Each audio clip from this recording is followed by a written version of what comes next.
We are back fresh from my holidays. Welcome everybody to another episode of the CD Sport Podcast with me, Kerry Davis.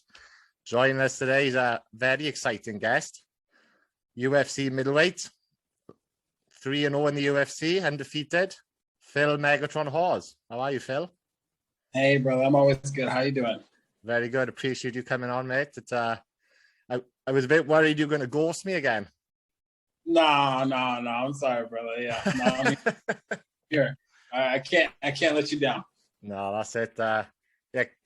Our friend Kyle Nork hooked us up. Obviously, you used to train with Kyle in America, Albuquerque. Is that right? Yeah, Kyle Nook. I know when I first started the journey in MMA, Kyle Nook, I owe him a lot. He let me sleep on his couch, rent free for months at a time, and never batted an eye, never said anything like, hey, when are you going to hook me up with money, blah, blah, blah. So he's one of the guys that definitely helped me on the journey and get me where I'm going right now. And I plan on paying him back. 100%. He's a good dude. He's one of the good ones. That's brilliant. Yeah. I'm quite lucky to know Kyle because obviously he's hooked us up with you now and stuff. So yeah, it's great. But yeah, it was quite funny because he added us in an Instagram group, didn't he? Me, you and Kyle. So we arranged the time and I was like, right, Phil's coming on. I had to work out the American time and the British time. So I was like, right, I think it was 6 p.m. my time. So I got all set up. I was like, no, he hasn't showed up. Go on Instagram. Phil Hawes is in bloody Houston, Texas. For the dude, I'm so sorry. I gotta get on my girlfriend. She's gotta give me like schedule because I just like with training and then trying to make my presence known at the fights and doing this and lose the track of everything, I'm sorry. I apologize for that. No, I understand. You're a busy dude and well, you'd be balls deep into fight camp now, would you? Yeah. We're going balls deep. Balls deep. Yeah. 5 weeks time. You got their own win. Yeah, 5 weeks time. They're facing Deron Win. Tough wrestler from a good camp. So it's gonna be exciting. Really gonna show some tools I've been working on. I'm really excited about it. So now you've been very impressive. Like I said at the start, you're undefeated in the UFC, 11-2 MMA career. But I first took notice with your first win, against Jacob Malkoun. Was it 18 seconds KO? Which I was like, Jesus, this guy's got bombs in his hands, yeah, that was a good night at the office for sure. Very definitely good, yeah. My UFC. Yeah, it's and obviously that first fight you did in the UFC that was with the Nork crowd as well. And was it on Fight Island too? That one, yeah, it was, wasn't it? Yeah, it was on Fight Island. It was somewhat short notice fight. They offered me the guy and like who I am. I just like, yeah, who is it? Yeah, okay, whatever. Doesn't matter really. Like I was gonna say yes, no matter who it was. But they offered me the fight short notice on Fight Island, and how do you say no to that? Opportunities like that, So how short? How short notice? It was like maybe 3-4 weeks. Nothing too crazy. Yeah. And you're in tremendous shape as well. So obviously, getting into is your weight always pretty good? Like constantly? No, it fluctuates. Just I'm human too. I like my food. I got my vices, So but I'm always training. I like we always say there's no thing as training can't. We're always in the gym, always trying to progress and get better. So getting in shape and doing what I have to do is just it comes natural, second nature to me. So yeah, definitely. I saw it online. I think you said a while back. The only difference for you is you do 5 a.m. runs. Is that right? Yeah. The only really difference between fight camp and non-fight camp or whatever how you ever want to word it is just the amount of cardio I do. Yeah. And my diet is a little strict, but it's all the same, man. I just get up, work out. I'm blessed to have the opportunities I have, and I'm passionate about my craft. Awesome, yeah. And talking of like cardio and stuff, like got your record, you're 11-2. You're on a 7-fight win streak. 5 of them are first round knockouts, weren't they, or finishes? Yeah. So like a few people were kind of questioning you, like they weren't sure if Phil could get past the first round because you were just knocking people out, you know. But, yeah, I mean, I get paid the same if it lasts a minute, or if the fight lasts a minute or 25 minutes, you know. So I get them out of there early. But yeah, I think my last fight answered a lot of questions, and I'm happy to have done it that way. I did, you know. yeah. So it's a cap in my feather for sure. You know, going 15 minutes a few times now. Yeah, Kyle Darkus, he was a tough guy. He's like a up and comer, wasn't he, Kyle Darkus? Yeah, man, he was super durable, super tough, you know, and he's had tough fights, and yeah, I'm glad I got that one. Yeah, definitely. And even leading up to that, for the people who don't know, you double booked the fight for Deron Win before that fight too. That's right. Yeah, of course. So they came to me with Deron Win. I think maybe, I don't know, it was 2-3 months prior. But then like, hey, after I booked that one, they're like, hey, you want to fight Kyle Dawkins in 3-4 weeks? Same scenario, same deal. And I was like, yeah, of course. Like, I just believe in myself. I believe in my team. I believe in what I'm doing here. And I believe I put the right people around me to succeed. So, I mean, if you're the best in the world, it doesn't matter who you're fighting, you know? And I feel like I'm the best in the world. So Kyle Dawkins, Deron Win, whoever it is, you know, Izzy, I'm number one. And you're in Sanford MMA still training, yeah? Yeah, of course. I'm surrounded by great coaches at Sanford MMA. I got my top boxing coach, Greg. I got my strength and conditioning coach at Symmetry, Ahmed. So boxing coach, Derek. So yeah, I got a plethora of guys, but like we're all, the main goal is to get the world title. So yeah, definitely, yeah. And obviously you've got like killers in that gym. You got like Gilbert Burns, Michael Chandler, Derek Brunson's there, is he? Yeah, pretty sure. There, Brandon Allen. Allen, yeah.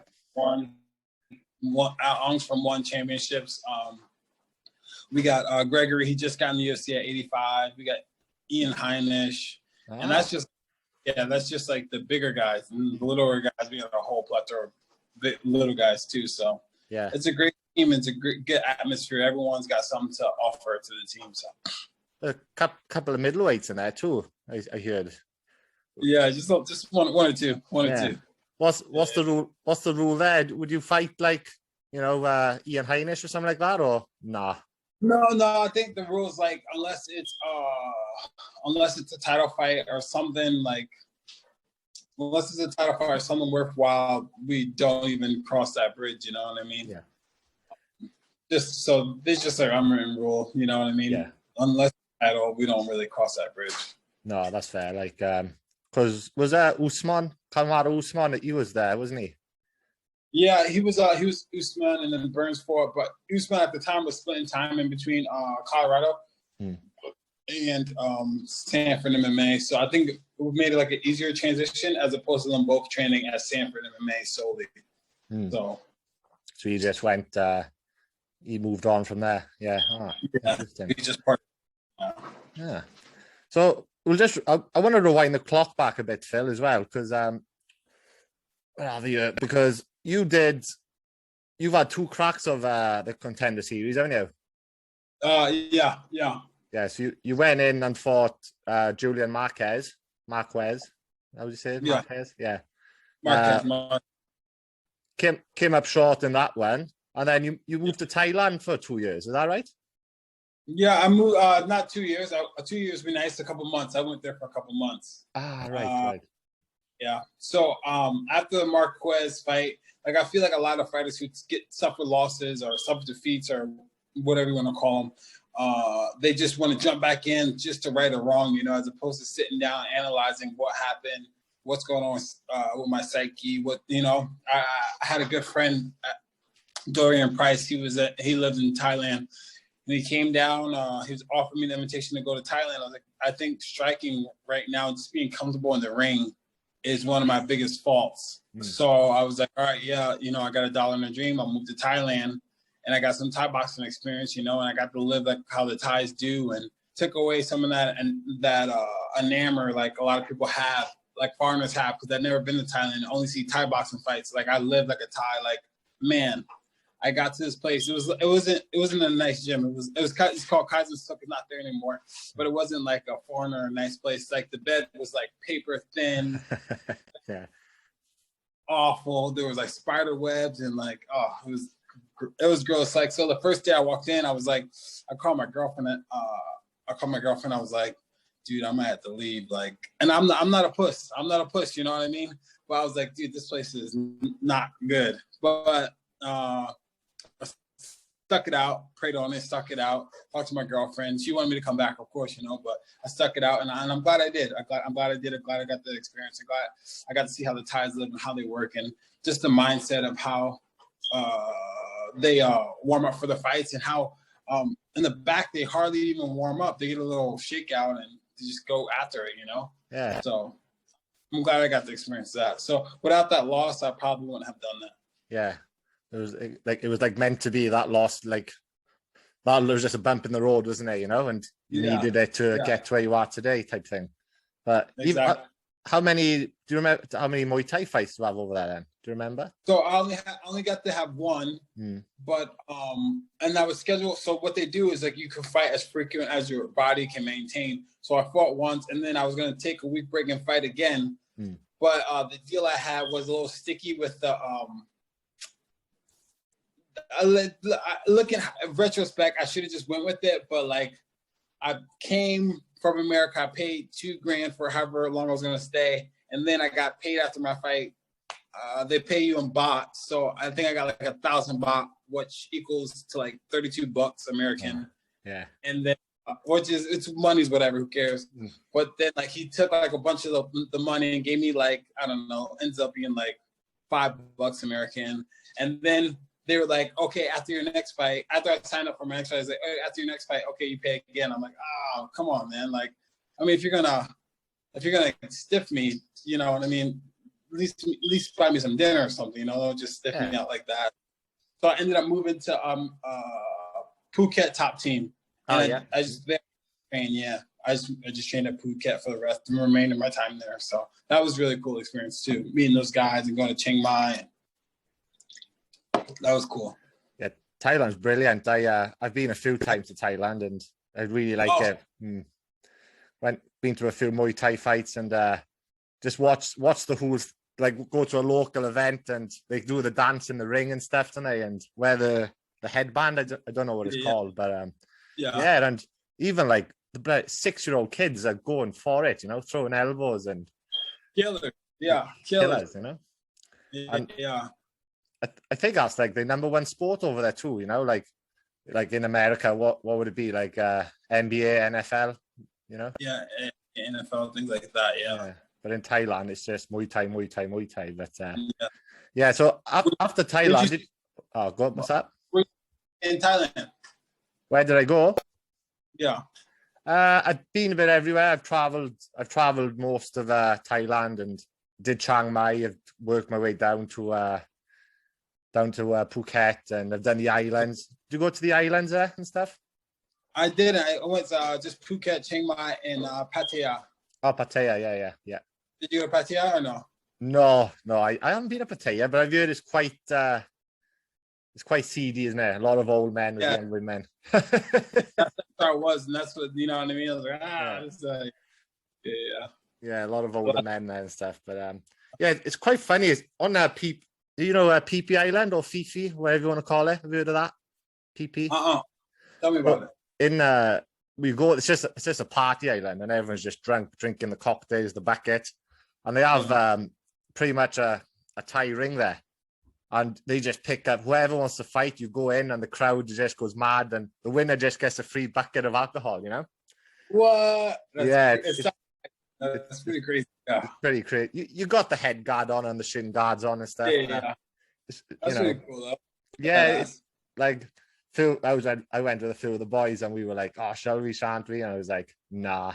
Like I'm not a fighter by no means at all, But even after a few drinks, I wouldn't go in there. But no, it's just fun. It's just funny to watch, You see really people up to there, and they just swing in and throwing kicks. Oh, it's quite funny, but yeah, it's good. Yeah, I enjoyed. So, after Thailand, what happened then? You came back to. you go back into Dana White, or you went to Bellator? Or? No. So then after my Thailand experience, got some more experience. I felt like my stand-up I still want to get a little more striking experience. You know what I mean? So I did a kickboxing fight in Madison Square Garden. Yeah. And that also helped me because he was a southpaw, rangy, explosive guy. So, and just knowing that they're taking away my best asset, which is my wrestling. You know, people would say my wrestling is my foundation. So to strip that away, where I could just completely out of my element, only can use hands and feet, and, you know. So I think that definitely helped me with my growth. So I did a kickboxing fight. Then I think we went to Bellator after that. Bellator gave us opportunity, and we did well. Got with the first round finish, and then we went to Brave, which I can't rave enough about Brave MMA. They're in they're all around the place now, but where are they in? They're in like India and like the Middle East type of area. But man, they really helped me out, paid me well, and helped me to get the platform I needed to you know, to catapult to where I'm at right now. So yeah. Yeah, right. How did Brave hit you up then? It's man, it was weird because like so for 2 years I went for a long stint. After Contender Series, I couldn't find a fight for like 2 years or so. Yeah. And I'm even like fighting for free, you know. I was like hitting up promoters like, hey, I'll fight for free, just like get me on a card, you know. But I remember sliding in Braves DMs. I was like, hey, if you need a guy, blah, blah, I'm 4-2, let me, you know, no response. Yeah. But my manager, a crazy story, I was working as a bouncer at a bar. And my now manager he came in, he was like, hey, you still fighting? And me, I don't really tell people I fight, definitely people out of bars, things like that, you know what I mean? Because it could cause trouble. Like people, oh, you fight, oh, I fight too. You want to see, you know, just try to avoid that negativity or drama or whatever. But he was like, hey, do you fight? And I didn't know who he was. I was like, no, I think you got the wrong guy. You know what I mean? He was like, no, I know who you are. I know you fight, blah, blah, blah. My name's Danny Ruby, blah, blah, blah. But what happened was the guy that I have a loss in my record, the guy that beat me, he managed. So so when he gave me the card, I put 2 and 2 together, and I'm like, no, like you know, it clicked. Like, like no, I don't like either one of you guys. But I ended up going to TriStar later that month just to train, and I had a friend, Eric Spicely, there, and he was like, hey, dude, we need to get to UFC. What's going on? Like, blah, blah, blah. And I was like, I don't know, I'm having a hard time finding fights. He was like, hey, let me hook you with my manager. And then it was the same guy. So I'm like, okay, maybe that's the universe talking. Let me give this guy a shot. Yeah, boom, shot, and boom, now we're here. That's crazy. Like I said, you're meant to be then, wasn't it? Yeah, it looks apparently, I guess so. And so that's when you went to the Dana White Contender Series, and what's his name? I wrote it down. Best dive, is it? Now you say his name? Best dive, yeah. And now you're on a tear, like you said. It's you're killing it now. And like you said, big fight July 17th, the Ron win. Obviously, he's a wrestler as well, you know, and he's been talking a bit. He's been talking a little bit of smack, a little bit, saying like Phil Hawes thinks he's going to out wrestle me and stuff. And I don't know. He said I was like ducking the fight, which is crazy because if you look on paper, Kyle Dawkins is a lot harder fight, a lot tall, a lot more experience, way more durable.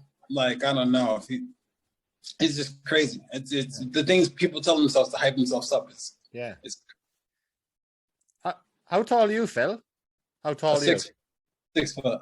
6 foot, yeah. Because Kyle Dawkins was pretty tall, was he? He was about 6'3", maybe. Yeah, he's 6'3", and then the guy you said Bastayev, he was 6'6". You know what I mean? Yeah. So like, the last thing I do is duck fights. No, so. The Ron wins 5'8", is he? He's quite short. Yeah, he's quite wide. 6'5". Yeah. Great. No, that's good. And do you know if you've got fans for that one yet? Or I don't think so. I think it's at the Apex, but I'm not 100% sure. It's funny, isn't it? Like, obviously the pay-per-views, like this weekend now, they'll have a full house in Arizona, won't they? Yeah, it's crazy how bizarre. Like event to event, switch it around. But it keeps switching it, and hopefully, you know, like even the fight nights will have crowds again. And I'm well, I've got a trip planned to the US in August, September. So I'm hoping the fights will have fans by then, and I'll go to a couple. Oh yeah. Do you think, know any events in September yet or no? Did they release it? Well, but when I'm there, the two fight cards I've seen is Tyron Woodley and Jake Paul, August 28th. All right. Is that Vegas or Florida? I don't know where it is. I'm hoping it's in Texas, though, because I'm going to Texas. In what's it called? AT&T Stadium, is it? Yeah. And the UFC card is it was meant to be Paulo Costa and Jared Cannonier, but I think Costa's pulled out, isn't he? Oh, so really? So far away? That's crazy. I think Gaslam stepped in, though. I think. Gaslam's a game guy too, huh? He's always ready. Yeah, so it's your weight class, Phil. Hey, hopefully try and get a fight now and around then, and I'll Bro, I might. Yeah. Don't tempt me, man. Don't tempt me. Can hook me up with some tickets. That I can do. No. Who do you have, Woodley or Paul? What's that? Who do you have, Woodley or Paul? Oh, listen, right? Woodley, I think, is going to do the job, but I wouldn't be surprised if somehow Jake Paul manages to somehow knock him out, somehow. But I'll be rooting hard for Woodley, Yeah, of course. What do you reckon? I think Paul's going to get it for sure. Really? I don't know, man. Woodley's not known for his striking, So, I mean, he's got power hands, but he doesn't have like clean boxing. And yeah, if I had to bet money, I'd bet on Paul. Have you like crossed paths with Woodley or anyone to train with? Or no. I haven't. No. It's hey, listen, that Jake Paul, like one of my mates were talking about it over here. I know he's been fighting like NBA players and other YouTubers, but just to knock people out, is it's a hard thing to do. It's not an easy thing just to knock anyone out, Yeah, especially Ben Askren. Especially Ben Askren, yeah. Like, yeah, exactly. Yeah. So, and I think that how old is he, Jake Paul? He's pretty young, is he? 27, 26, something like that. Yeah. So, he's 26. He's got a few more years, and if he's got the money to have the best trainers as well to coach him, and I don't know who's coaching him, but like Logan Paul was in Puerto Rico doing his camp, isn't he, for Floyd? Yeah, just living the good life. Yeah. Living life. Did you go to the fight? Because you're living down that way. No, I say he's living the life I'm fighting for. So, yeah. How much did he make? Do you know? What's the rumor over there? Like 20 million, man. It's crazy. Yeah, right. It's badass. Inspiring. Yeah. It's what did you think of that fight anyway? I know a lot of MMA fighters, they don't like talking about it too much, but what did you think of it? Those MMA fighters are haters, bro. I think he did well. I mean, he lasted all the rounds. Some people say he was hugging, but I mean, he's Floyd Mayweather is the best in the world. At his time in his prime. How can a guy he didn't get dropped once. No. And that guy is so crafty and savvy like that. Who's walking him down the whole time. Credit where credit's due, I think. What do you think? Yeah, like you said, and the bloody the size difference as well. It's like a giant fighting like a small man, and like you said, Logan Paul was just flicking the jab out most of the fight, wasn't he? And the Floyd just kept walking him down, and like you said, even for Logan not to get dropped at all, or just to go 8 rounds in a boxing match, it's impressive, isn't it? Yeah, I think so. Yeah. And another thing as well, like I've never had a fight, in a cage or a boxing ring, nothing. But what I've heard and people say, like a big event, you could do all the training in the world, but when it comes to fight night, like you know yourself, the adrenaline, and sometimes you get to the cage and you're exhausted before you even fight. Is that right? Yeah, 100%. And I was thinking that before. Actually, he looked so calm, and he was making faces with his like trainer and things like that in the camera, and I'm like, geez, this guy's about to box Floyd Mayweather. Man, he's over here joking, you know what I mean? Which is crazy. That shows his composure, and I guess he's used to with all his YouTube fans and stuff. He's used to like bright lights or something. I don't know, but that was impressive. No, it was impressive, and like filling out the stadium as well, like a football stadium. It's did it start? It started to rain or something. Is that right? Yeah. It started to rain. I saw that. Yeah. And was it a cover over the ring or? No, I think they just got rain. Oh, fuck. I think that just went on. Yeah, I don't know though. Don't quote me. Yeah, I only heard it on a podcast I listened to the other day. I didn't realize it rained. But I want to talk obviously a little bit about this weekend as well, Phil. It's your weight class. Obviously, you got Adesanya Vittori. How do you see that one playing out? I see Izzy getting them. I feel like I'm the only guy that can beat Izzy. I just feel like it's written in the cards. You can't come out to Izzy and not fear him. I think that's what's going to help me beat him. Is that because I know how good he is and I fear him, and I know it's gonna make me train like the hardest I ever trained. He's gonna pull out the best in me, And but for that fight for Marvin, I think he just gets picked apart. Maybe Izzy gets taken down, maybe, but no disrespect to Italy and his wrestling, but Italy is not known for their wrestling, Yeah. So I mean, been in America for quite some time, but like he's not. I wouldn't say his wrestling is a premier wrestling. It's not like Division I wrestling. It's not like transitions. Like we're gonna go high cross to a double to run the pipe to out the back door to we're gonna peek out. So his wrestling is probably not the level it needs to beat a guy like Izzy. So I see getting it. I don't know if he'd knock him out or finish him, but it'd be a tough fight. Yeah, I'll be in attendance watching. Definitely, yeah. And I didn't realize this, but you've done a little bit of training with Israel as well, have you? Back in the day? Yeah. Like Izzy helped me. Like I told you, I was having a hard time finding fights, and he was at Black Zillions, helping Rumble get ready for because he's supposed to fight John or something like that back in the day. And Izzy, because I said I want to do more kickboxing, things like that. So me and Izzy linked up. He gave me like his promoter's number and the manager's number. They really helped me and trying to find these fights and get the kickboxing going. And we were friends and everything. Like we were cool. We weren't like best of friends. We were cool. He showed me some techniques I still use to this day. You know what I mean? And then followed each other on IG. And then after I started winning, he kind of unfollowed me. So now it's like, it was a little weird now, but it is what it is. I'll see him at the top. It's never the getting the belts was never about Izzy. It's about getting the belt, whoever has the belt at the time, Yeah. Could be. I personally think that Israel will beat Vittori, and I think the way Whittaker's been looking, I think he might get Adesanya. I think personally. Well, I think so. Well, what? You don't think? No, I'm asking what do you think he's going to get him with? Hands or striking or what? I think that now with the first fight, Whittaker, like I know everybody's saying it, right? But he wasn't himself, was he, and all this. But like the first fight, Whittaker was just flying in, wasn't he? Do you know? He was just flying in looking for a big right hand or something to knock him out. But like his fight against Darren Till and where's he fought? Cannonier. Who was his last fight? And he looked Gaslam. His last fight against Gaslam, he impressed me so much. And I know Gaslam and Adesanya are like very different. One's 6'4" and Gaslam is quite short. But I think Whittaker will be a lot smarter this time. He's got better jiu-jitsu and stuff, and if he can get him to the ground. But yeah, I don't know. I think Whittaker might do him next time round, personally. So it might be Whittaker you'll be fighting, Phil. Whoever has it can get it. Whoever gets it, yeah.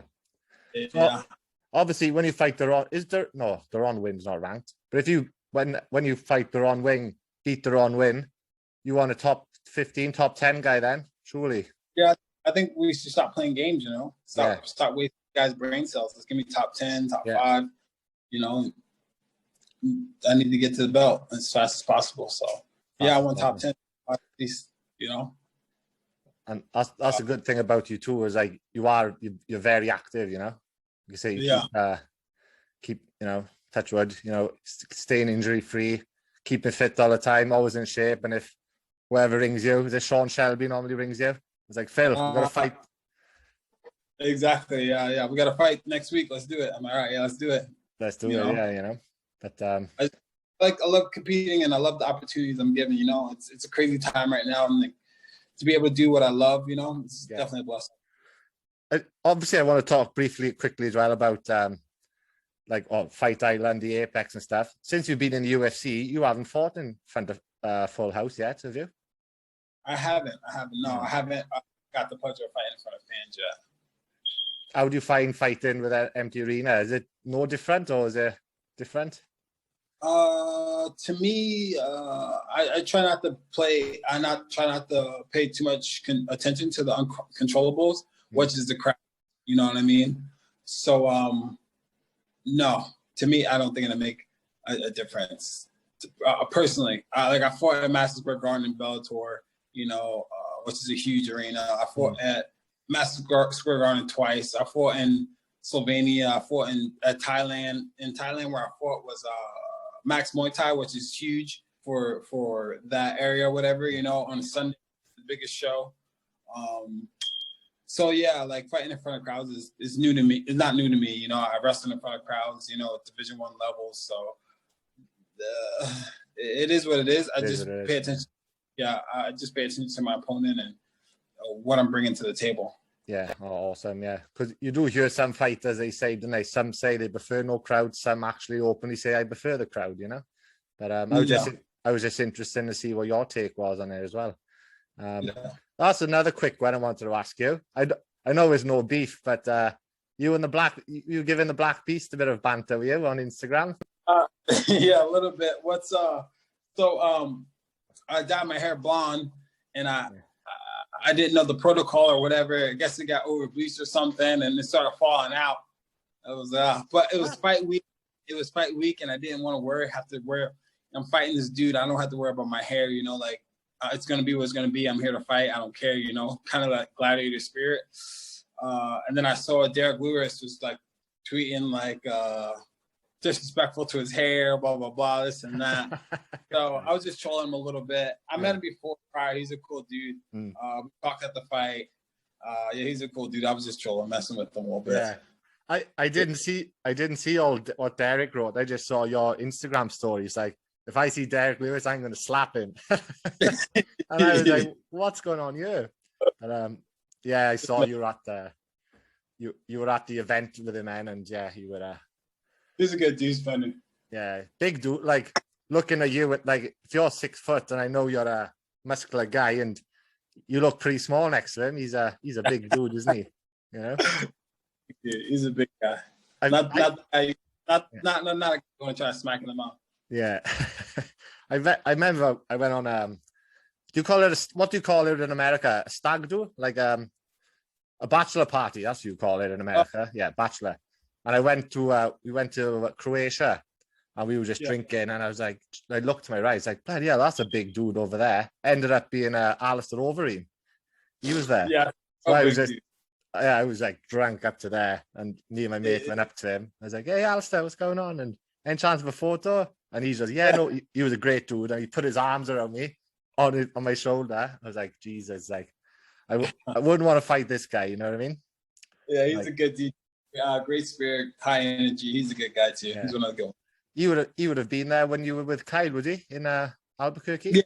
Yeah, I know Alistair a good bit. Yeah, he's a good guy. We sparred a couple times. Not a fan of sparring him, that's for sure. Yeah, and he's gone to Glory now, is he? Yeah, back to Glory kickboxing. Is he back to Glory? Yeah, he's signed back with Glory Kickboxing. I saw it on Instagram the other day. Oh, that's freaking awesome. Yeah, so he's still going after it. Fair play to him. But yeah, listen, Phil, really appreciate you coming on. I know you got a busy day and you're going to go training now again. What's this? Your second session of the day now? Or third? Third. Sixth, and we had sparring. Then right now I got Thai boxing. Thai boxing now? Yeah. And that's it? Will you do anything after Thai boxing? I have to run. Get that cardio up, you know, get that engine. Hey, bros, it comes with its perks, you know. I love what I do, and I'm just happy, blessed to be doing what I do, you know. So if I got to work out 1,000 times a day, I'll do it, you know. You'll do it. So that's awesome, Phil. And yeah, I'll be watching July 17th when you Megatron win. Can't wait for it. And listen, when you make it to the top now, you don't forget Kerry Davis, the CD Sport Podcast. I Don't go to Ariel Helwani and all them people who come here, right? Who's that? That's awesome, Phil. Thank you, man. And for everyone else listening, don't forget to like and subscribe my YouTube channel, the CD Sport Podcast. You can also find and follow me on Instagram, the CD Sport Podcast also. Spread the word, spread the love. Thank you, Phil. Thank you, brother. Phil, Megatron, Hawes, everybody.